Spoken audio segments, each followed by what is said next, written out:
Hello, I'm Mark Ells, Town Manager of Barnstable, and I'm here to provide you with this week's community update. Well, we've moved through Labor Day at this point, and speaking with our county and our local health officials, for the most part, the numbers in Barnstable have been, down around 0 or 1 fairly consistently at this point, meaning new cases of of COVID. So that's a good thing. We've seen this stabilize. We went through our busiest season.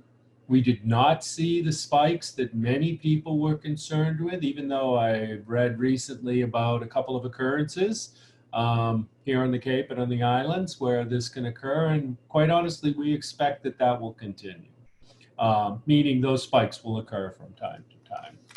Our next big focus here is certainly helping our public schools open up. That's next Wednesday, the 16th. They're not in class yet, so this will be remote learning through the end of September. And then they'll commence shortened days for a couple of weeks, late September into early October. And then in October, they'll move to their cohorts as planned, meaning kids are either going Monday, Tuesday, or they're going Thursday, Friday in class. The other time, the Thursday, Friday, or respectively Monday, Tuesday, they'll be learning remote. We're working with our schools and recreation department to provide opportunities for our youth to be able to go to a secured learning place during their remote learning time. We don't have unlimited slots, so watch for our rec brochure and online, and we'll continue to give you updates specifically on how this will work. But we're hoping to help out, and the schools are also working with the YMCA on some other issues for the younger kids. So the focus being keeping our kids in a good environment with a learning focus during this remote time. Some of us can provide that in our homes. Some of us can't. And so we're trying to do everything we can to help and keep our youth focused. We're trying to look at opportunities with recreational opportunities also, especially outdoor and recreational. Many people have expressed frustration to me regarding whether physical buildings are open to the public, open in the sense of open, the doors are wide open and anybody can walk in. I will assure you that until this emergency situation is over, that will not happen.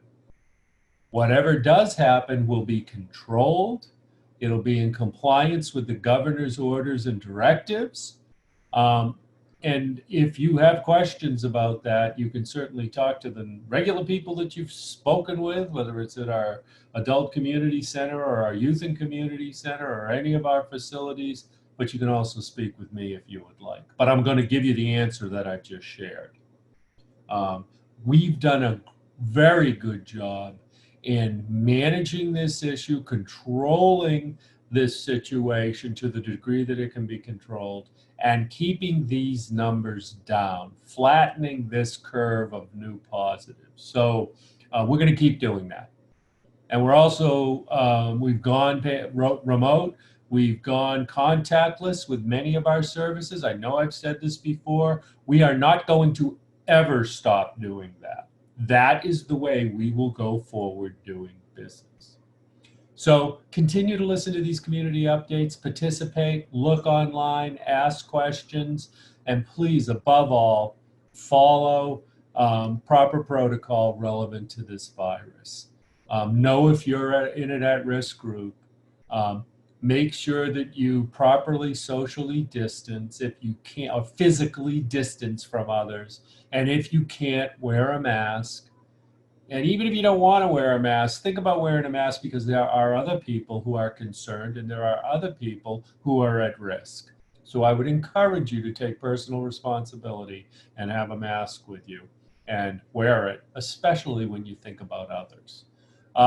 Make sure you're washing your hands. If you don't feel well, stay home or try to reschedule in a way that takes into account that you don't feel well. And those are really the primary things that we can do here. We're all a little bit frustrated at this point with still being in this emergency situation. But Barnstable as a whole has done an excellent job at keeping things open to their public, open to their visitors, and certainly working with their businesses. And we will continue to do that. The rec department is putting out its brochure shortly. So if you're a frequent user of our recreation department, it's coming out. Take a look. We have a lot of programming. A lot of it's focused on outdoors, a little bit indoors. It's also including some of these during school remote times and after school. So take a look at it when it comes out and give us your feedback. We got great feedback this summer about our leisure program. And I can't say enough about our staff and the job they did putting that together. Along these lines of still being in this recovery, I spoke to you, months ago regarding our beaches and keeping our beaches open. And I have to bring up another subject that's similar to those discussions, and it is relevant to Sandy Neck. And we have had, through Labor Day weekend, a significant number of people disregarding not only the general protocol, but rules that we have in place relevant to, when certain activities are allowed and at what time they're supposed to end. I would highly recommend that you follow the rules that are in place. We are stepping back relevant to campfires. And I would highly recommend that right now we have, I think, about 4.5 miles of beach open. I would highly recommend that the users of Sandy Neck follow the rules. If we see that they do not, we're going to go through the process I described relevant to following the rules at our beaches. We will give a warning. We've done that. We will take enforcement action if needed. We've done that. The next step is to begin to close down activities. So I want our public and our users of that facility to be aware that that's the point we are at. We've got some limitations right now, and we're going to work with everybody, but please be advised that is the point we are at. It's very important for you all to understand. And I can also back up and say we said similar things relevant to our beaches, and we had a great summer.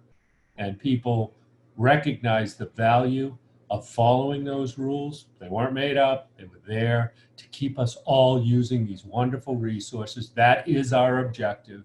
And we hope y'all will help us to continue to do that. That concludes my message at this point. And I just encourage you all to go to the COVID.gov, or rather the COVID-19 website on mass.gov. Take a look at it. There has been some updates by the governor this week. You may want to take a look at the details of those, some of them related to restaurants and staying open and extending some time frames. But you can go in and you can find the relevant details to the things you're interested in. And you can certainly go on the town of Barnstable's website and look at COVID-19 and be able to see what's occurring where. And again, we're here, we're working, ask questions, and we hope that you all stay safe. Thank you.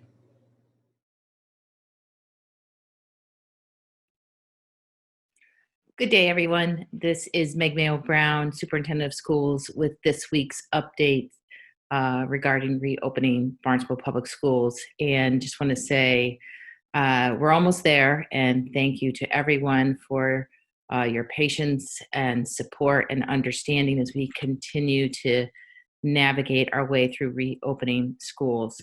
What's new for this week's update? I'm going to talk a little bit about classroom educator assignments. Those are going to be announced today, so we'll have a slide devoted to that topic. Our first day of school is Wednesday, September 16th. largely remote for most of our student body. We'll talk about that. I want to just touch base on our standard operating procedures, our kindergarten start date.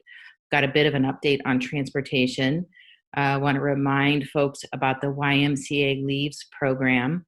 We have had our HVAC systems independently assessed and reviewed. So we'll highlight that and where those reports are available. I'll discuss school meals and conclude with an update on county and town COVID cases. So we have finalized all of our cohorts. We want to thank our families and educators for your patience while we completed educator assignments this week. In grades K through 7, we have assigned cohort D students to their teachers, and all schools, with the exception of Barnstable High School, have completed their classroom rosters. By the end of today, please watch for an email from your child's school. The email will include an important video link so that students can watch a welcome video from their teacher. So again, that will go out today, September 11th. By the end of the day, parents should have those emails in your inboxes, and the email should also be in the inboxes of some of our students. There are particular groups of students in the system, our older students, that have their own email addresses, school emails, accounts, and the assignment information will also be in Barnstable Public Schools student email. So students can see those links as well. Barnstable High School, I just want to note, schedules are a work in progress. As you can imagine, high school scheduling is complex under normal circumstances. We have finalized cohorts A, B, C, and D for Barnstable High School. The high school had to rerun the scheduling software with students and staff in their respective cohorts. This software doesn't always capture all the nuances of high school scheduling, and administrators at the high school need the opportunity to review close to 1,800 student schedules for accuracy and placement.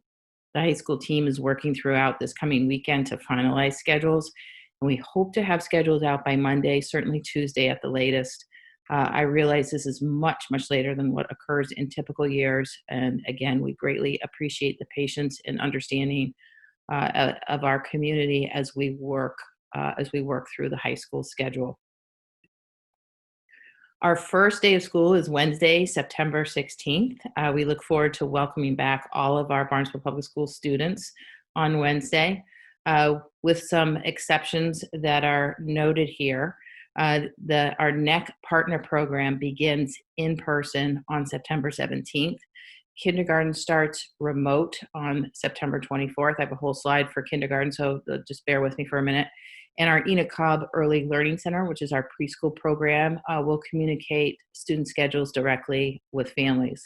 Other than those exceptions, all students, so primarily students in grades 1 through 12, will begin remote instruction on Wednesday, September 16th. The emails that everyone is receiving by end of today will provide information in terms of how, when, and where students need to log on to begin their remote learning with us next Wednesday. Much of Wednesday's schedule will be devoted to welcoming students, establishing classroom community, reviewing and teaching expectations for remote learning, which are going to be significantly different from what they were in the fall, and previewing what's to come for those engaging in in-person learning. I do want to I've noted here as a reminder, in-person learning is scheduled to begin September 28th. So just a reminder, we begin remote for a period of 8 school days, and then our schedule is to begin in-person learning on September 28th. Again, that's pending the what cohort you're in. And again, just bear with me. I'll talk about that in just a minute. So our kindergarten start date, the first day for kindergarten students will be Thursday, September 24th. That'll be a remote day. So both Thursday and Friday of that week will be remote learning for our kindergarten students. This later start date gives our K through 3 schools the opportunity to hold kindergarten screening and orientation. Parents and guardians of kindergarten students will be hearing from their child's school for specific dates for screening and orientation activity. And again, all kindergarten students will start remotely on Thursday, September 24th, and then begin in person the following week on Monday, September 28th. Will be their first in-person day for kindergarten. If parents or guardians have any questions relative to kindergarten, please contact your building principal for additional information. So we've been using the term quite a bit throughout our schools and in the district of standard operating procedures. And this is a term we are using to describe the protocols and routines that are going to be in place for in-person learning. Our schools are working on videos that we're going to share with students as we get closer to in-person learning. Students will be able to watch the videos to learn about their school's processes for health and safety prior to their first day of in-person learning. Some of these routines and protocols include wet mask wearing, maintaining 6 feet of physical distancing, hall passing or classroom transitions, riding the bus, things of that nature. We will use our email system to send out the videos, and we're also going to post these videos on our website along with broadcasting them via our B2B channel, which is channel 22. Just a quick update on transportation. We're very pleased to announce that every family who has applied for a bus pass in grades K through 3 will have transportation for their child. We continue to work on transportation for our hybrid models, so that's grades 4 through 12. And I've noted here that bus pass distribution for those grade levels is tentatively scheduled for September 21st, 22nd, and 23rd. But again, I want to emphasize the word tentative. At this point, we're trying to determine how many available seats we would have in grades 4 through 12 for students who are not, as we refer to it, that we're not mandated to transport. So again, students that live outside of 2 miles from their residence to their school, we are required to provide transportation in grades 4, 5, and 6. So we're working through that and then determining how many available seats, which I mentioned in my last update. Our transportation director, Sandy Gifford, will use a model of first come, first serve based on the date of the bus pass application to check in with families to see if they're still interested in a bus pass. So, but please watch or listen for additional information coming from Sandy in the coming days, specifically for grades 4 through 12. Our hybrid model is a little complex, and she's just trying to be sure that we have the mandated seats we need to have, and then determine the availability of seats for families interested in the bus pass. Just want to highlight again that if families are looking for supervised care for their 4th or 5th grader during remote learning days, that the YMCA is providing learning spaces and programming for the entire school year. More information, as it's indicated here, including registration and cost, is available on our website. If you go to our website and then click on the Reopening Schools tab to the far right, it'll bring you to a page full of resources, including additional information about the YMCA Leaves program. So again, this is for our 4th and 5th grade students who are in cohorts A or B, and parents or guardians are looking for care for those non-in-person days. The Y program is a great opportunity for that supervised learning space and programming. As part HVAC Reports, as part of our reopening plans, we engaged an outside engineering firm to assess our heating, ventilation, and air conditioning, which we call HVAC. Those reports have been posted on our website as of this morning or yesterday. They're available again on our reopening page. So those reports provide an overview of each school system along with specific recommendations for best practice operation of the current HVAC system in each school, in an effort to provide an environment to protect students, staff, and visitors to our school buildings during the pandemic. School meals, we received a waiver enabling us to continue our food service model that provides free meals to all Barnstable Public School students through December 31st. All students, whether remote or in person, are eligible to receive breakfast and lunch. I do want to note that due to our adherence to health and safety protocols, students are not going to be eating in cafeterias. Therefore, a hot meal is not available to be served. Our students are going to eat in their classrooms and maintain 6 feet of physical distancing. Most of our meals will be largely grab and go style, but please be on the lookout for additional information from our food service department and school principals. Just a note here as well, we are still encouraging families to fill out the free and reduced lunch applications if you are able. That also supports our need and our resources for Title I services, which are largely additional personnel in our schools to support our students. The state looks to our free and reduced lunch applications as one of the criteria to determine the funding that we get for Title I. So it's important if families could continue to fill out free and reduced lunch applications, even though all meals will be free through December 31st. I do want to conclude with an update on our county and town COVID cases. Every Wednesday, the Department of Public Health releases this color-coded statewide map that you see here in the left-hand corner. This week's map, which was released on September 9th, so on Wednesday, covers a 2-week period from August 23rd, as you'll see up here, August 23rd to September 5th. The town of Barnstable, as you can see on the map, is still designated as a category of yellow. We've had a slight increase in the average daily incident rate over the last 2 weeks. It's increased from 4.5 to 5.1 per 100,000 over a 14-day period. This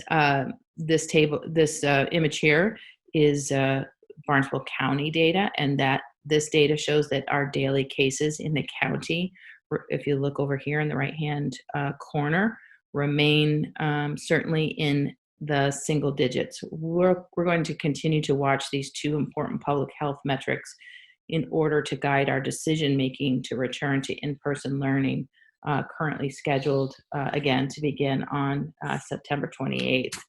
It will be really important that our community and region continue to follow the health and safety protocols such as mask wearing and physical distancing as the best defense against any spread. We really want to open our schools to in-person learning. I do want to note for our community that will be contingent upon our review of public health metrics, which again, 2 of the metrics are the statewide map that you see here, and then the county data that we receive on a daily basis as well.